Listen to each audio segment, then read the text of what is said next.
അസ്സലാമു അലൈക്കും വറഹ്മത്തുള്ളാ. ഞാൻ ഇന്ന ഹറാമുകൾ കണ്ടു, ഇന്ന ഹറാമുകൾ ചെയ്തു എന്ന് പറയുന്ന പല ആളുകളെയും നമുക്ക് കാണാം. നബി സല്ലല്ലാഹു അലൈഹി വസല്ലമ പറഞ്ഞു, കുല്ലു ഉമ്മത്തി മുആഫ ഇല്ലൽ മുജാഹിരീൻ. എൻ്റെ ഉമ്മത്തിൽപ്പെട്ട എല്ലാ ആളുകൾക്കും വിട്ടുവീഴ്ച നൽകപ്പെടും, മുജാഹിറുകൾക്കൊഴികെ എന്നാണ്. ആരാണ് മുജാഹിറുകൾ? നബി തങ്ങൾ തുടരുന്നു, വ ഇന്ന മിനൽ മുജാഹറത്തി, മുജാഹറത്തിൽപ്പെട്ടതാണ് രാത്രി സമയങ്ങളിൽ ഒരു പാപം ചെയ്യുന്നു, രാവിലെയാകുമ്പോൾ അള്ളാഹു ആ പാപത്തെ മറച്ചു വെക്കുന്നു, ആ പാപം ആളുകളോട് വിളിച്ചു പറയുന്നു എങ്കിൽ അതാണ് മുജാഹറത്ത്. ഒരു തിന്മയെ പരസ്യപ്പെടുത്തുമ്പോൾ അതാണ് മുജാഹറത്ത് എന്നാണ്.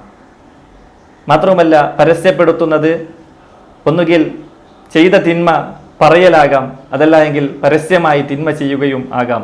അത്തരത്തിലുള്ള എല്ലാ കാര്യവും നമ്മൾ ഒഴിവാക്കുക. അള്ളാഹു അനുഗ്രഹിക്കട്ടെ.